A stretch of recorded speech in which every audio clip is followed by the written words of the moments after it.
Let's dive into why fear is such a barrier for many English learners. Fear of mistakes, judgment, and accents can be paralyzing. Maya, you mentioned experiencing this yourself. How did it manifest for you? Absolutely, Alex. I remember being terrified of speaking up in class for fear of mispronouncing words or using incorrect grammar. It felt like everyone was judging me even when they were. It was paralyzing at times. That's relatable for many learners. But think of it like riding a bike. You might wobble or fall, but each attempt makes you a little better. What shifted your mindset? I realized that speaking is the key to overcoming fear. Just like toddlers who babble without fear, I started speaking more even if I made mistakes. This reduced my fear significantly over time. Some might argue that focusing too much on speaking can lead to fossilized errors. How do you balance speaking and correctness? It's about finding a balance, Alex. While speaking is crucial, incorporating feedback from native speakers or language tools can help refine accuracy without stifling fluency. Let's explore practical strategies for building fluency. You mentioned talking to yourself in English. How does that work in real life? It's simple but effective. Narrate your actions. I'm making coffee. I'm typing an email. This self-dialogue builds an automatic response system, making English a natural part of your day. Some skeptics say self-talk is too passive compared to real conversations. What's your take on that? Real conversations are invaluable, but self-talk is a great low-pressure way to practice daily. It's like warming up before a game, preparing your mind for real interactions. How can learners transition from self-talk to thinking in English? Start with common phrases. Use them repeatedly until they're second nature, like "what's for dinner" or "I'm running late." With time, this habit shifts your internal monologue to English. Let's tackle grammar. Many learners feel stuck on rules. How can focusing on patterns ease this struggle? Patterns simplify learning. Instead of memorizing rules, notice how sentences are constructed. Like "I was eating" follows a simple pattern, making it easier to apply in different contexts. Critics might argue this approach lacks depth. How would you address that concern? Understanding patterns doesn't exclude depth. It's a foundation. Once patterns are familiar, you can delve into nuances like verb tenses and sentence structures more comfortably. What's an example of a pattern that was a game changer for you?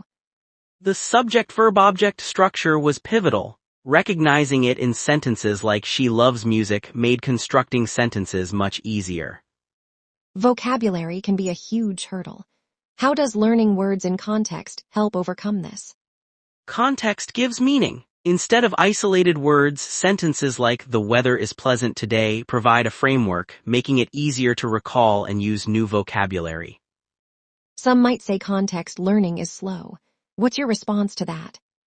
While it may seem slow, it's effective. You're more likely to remember words when they're part of a story or dialogue rather than a list. It's about quality over quantity.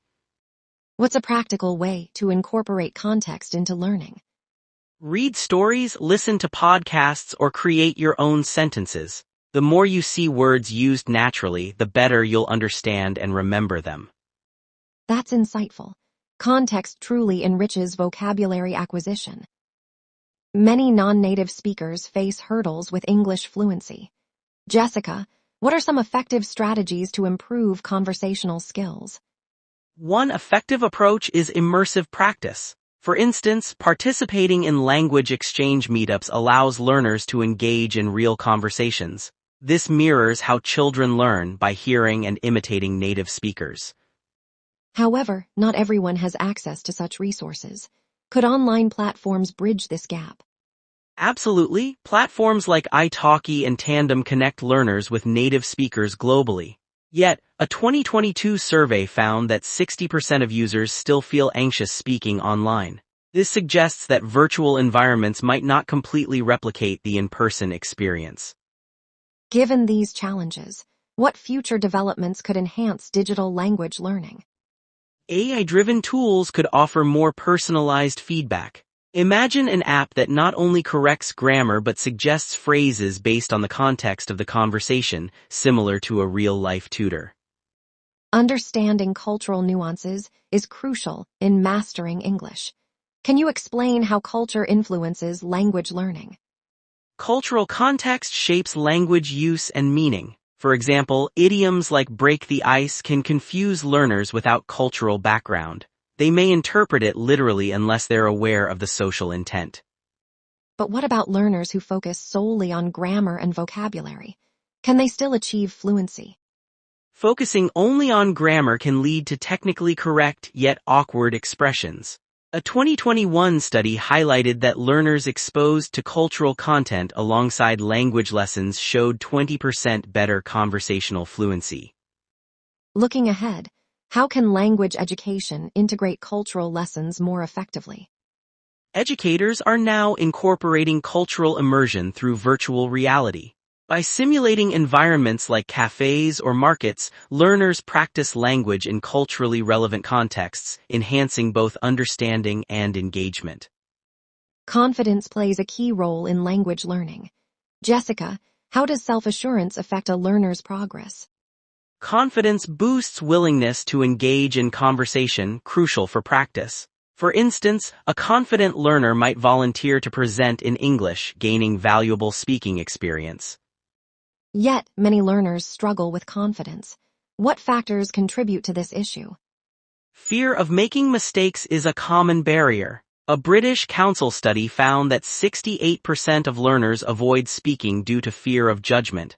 This underscores the need for supportive learning environments. In future classrooms, how can teachers foster a more supportive atmosphere? Incorporating positive reinforcement and peer feedback encourages risk-taking.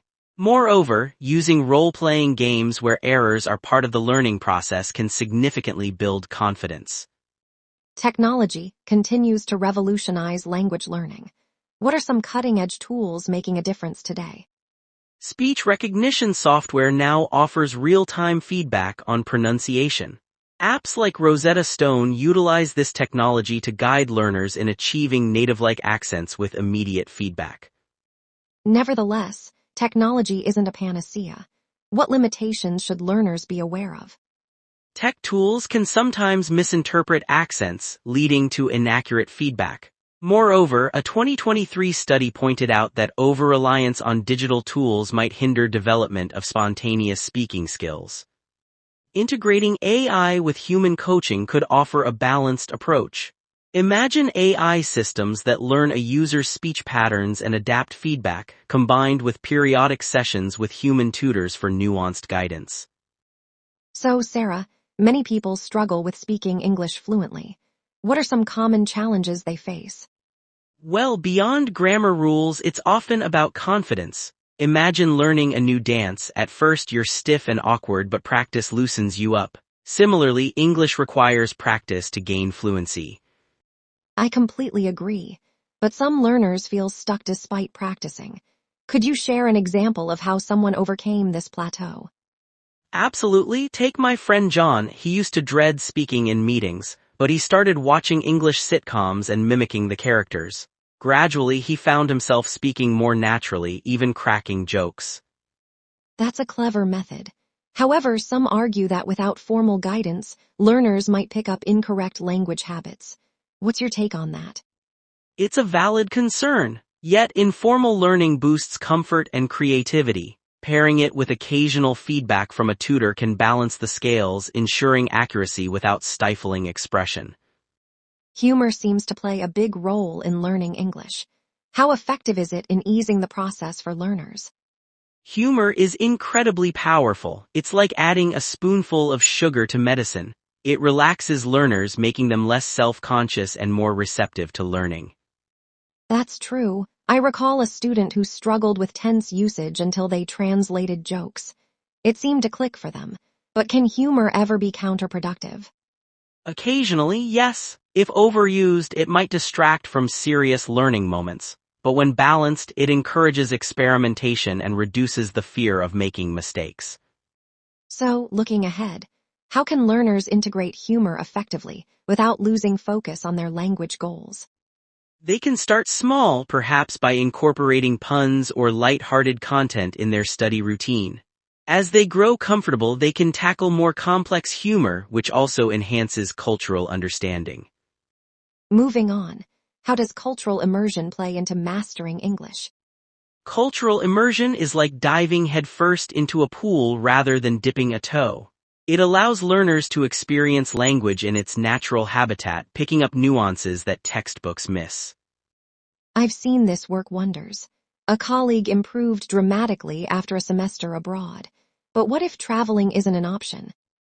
Great question. Virtual exchanges, online communities, and media consumption are excellent alternatives. They provide a window into different cultures without leaving home. Some might argue that virtual experiences lack the authenticity of real-world interaction. How can learners compensate for this?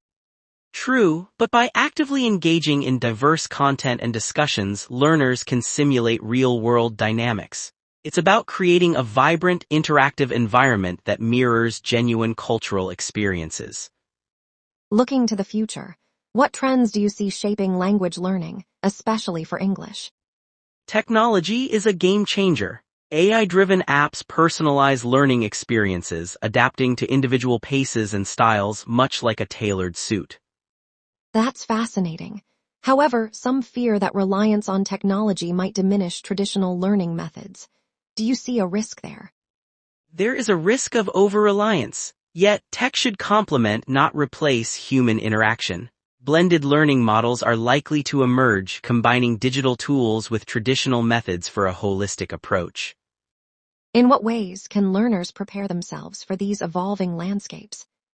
Embracing change is key. Learners should remain open to new tools and methods, focusing on adaptability. This mindset not only aids language acquisition but also equips them for broader life challenges.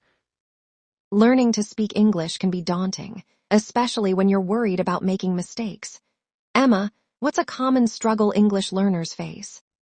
A big challenge is definitely the fear of speaking in public. For instance, I once had a student who avoided speaking in class, worried about getting the grammar wrong. Instead, we practiced with role plays, which helped build her confidence. Role plays sound fun and less intimidating. But what about when learners mix up words? I've heard some hilarious stories about that. Oh, absolutely. A student once said, "I'm so boring," instead of "I'm so bored." The class had a good laugh, which actually eased the tension. It's important to remember that mistakes are part of learning. Laughing at mistakes can definitely lighten the mood. But is there a downside to focusing too much on perfect grammar? Yes, it can actually hinder fluency. Fluency comes from speaking naturally, even if you make some errors. Looking ahead, I believe language apps will increasingly use AI to provide real-time feedback, helping learners improve on the go. Immersing yourself in the language environment is often recommended. Emma, how effective is immersion for language learning? Immersion is incredibly powerful. Take my friend who moved to Spain without knowing much Spanish. Within 6 months, she was conversing fluently as she was surrounded by the language daily. That sounds ideal, but what if someone can't travel to an English-speaking country? Does that mean immersion is out of reach? Not at all. You can create an immersive environment at home by listening to English podcasts, watching movies, or joining online conversation groups. It's like creating your own English bubble. But could this self-directed immersion lack the cultural nuances and real-life interactions? True, there are limitations. However, technology is bridging this gap.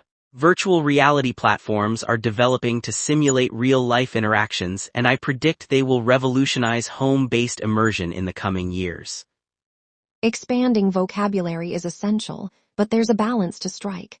Emma, how should learners approach this? It's about learning words that are relevant to your life. I had a student who was a chef. He focused on culinary terms initially, which kept him engaged. This practical approach helps vocabulary stick. That makes sense, but some learners might feel pressured to memorize long lists of words. How does that impact learning? Memorizing lists can be overwhelming and often leads to burnout. Instead, using new words in context, like writing short stories or chatting with friends, is far more effective. Could there be a downside to focusing too narrowly on specific vocabulary? Indeed, it might limit exposure to diverse language. However, as AI-based language tools advance, they will offer personalized vocabulary exercises that balance breadth and depth, adapting to each learner's progress.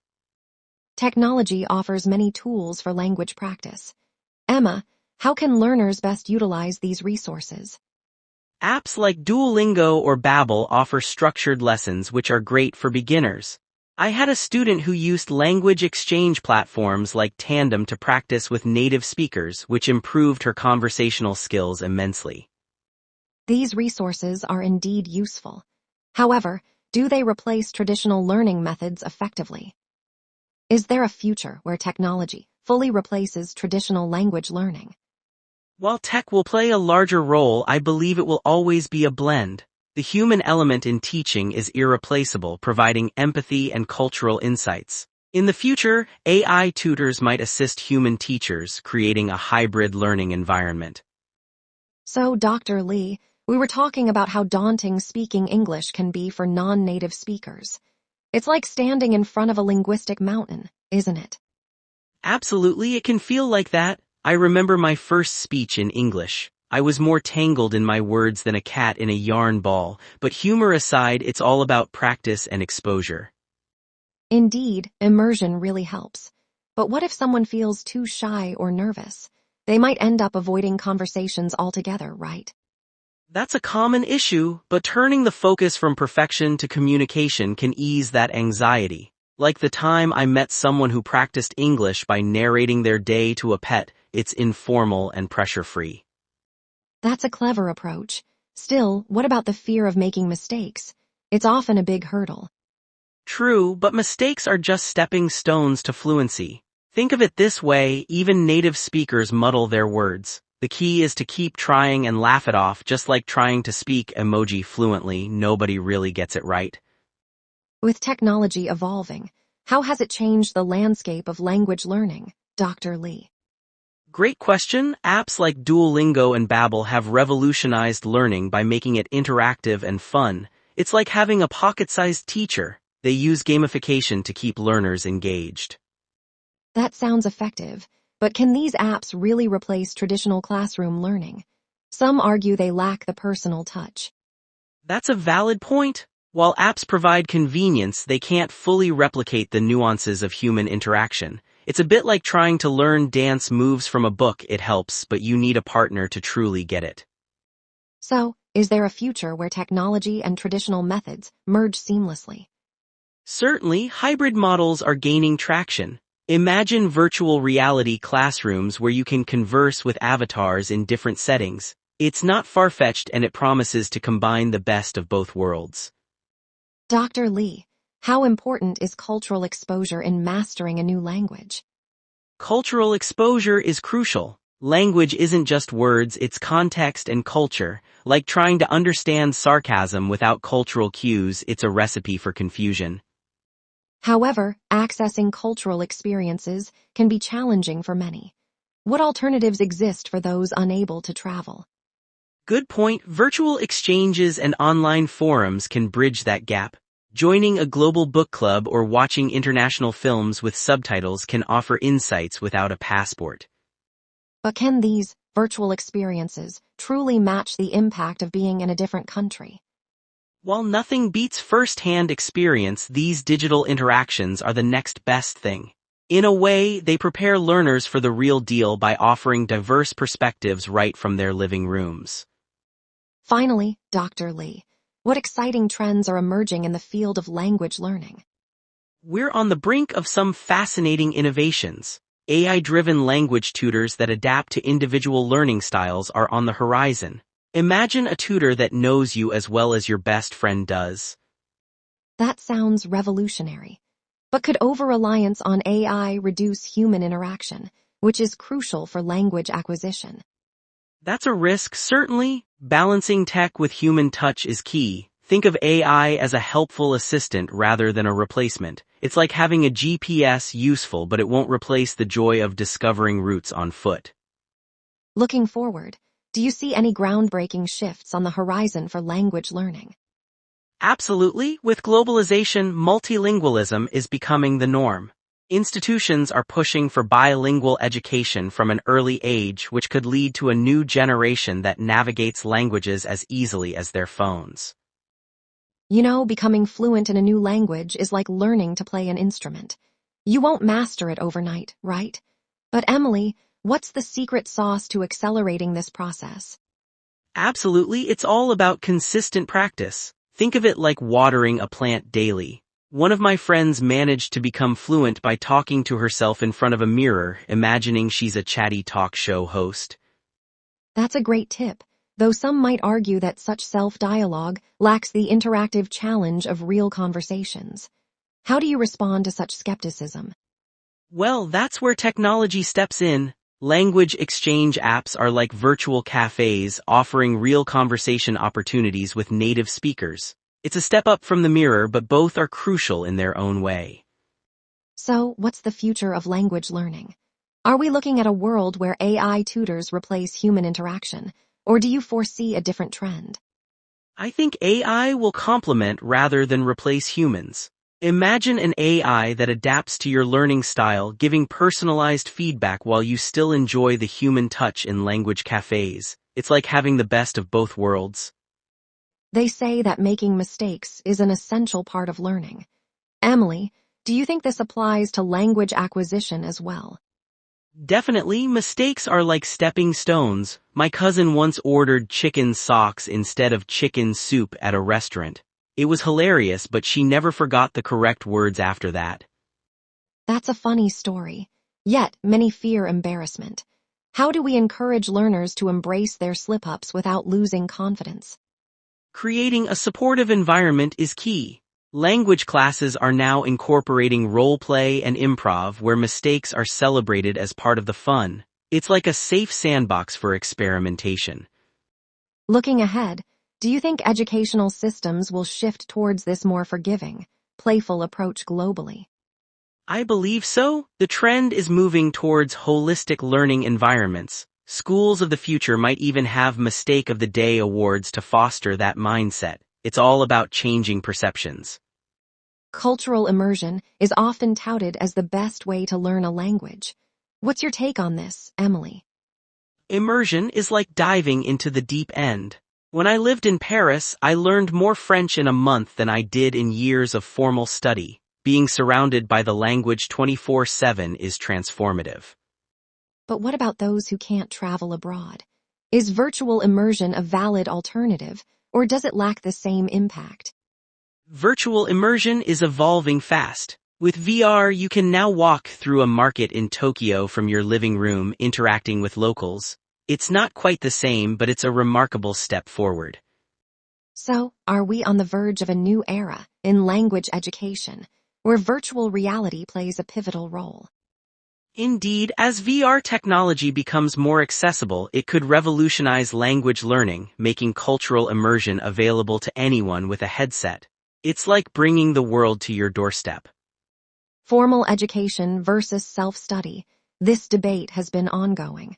What do you think is the best approach to learning a language? A balanced approach works best. In school, you get structured learning like the grammar foundations, but self-study lets you explore personal interests. My brother combined both by taking Spanish classes and watching telenovelas. Yet some argue that without formal guidance, learners might develop bad habits.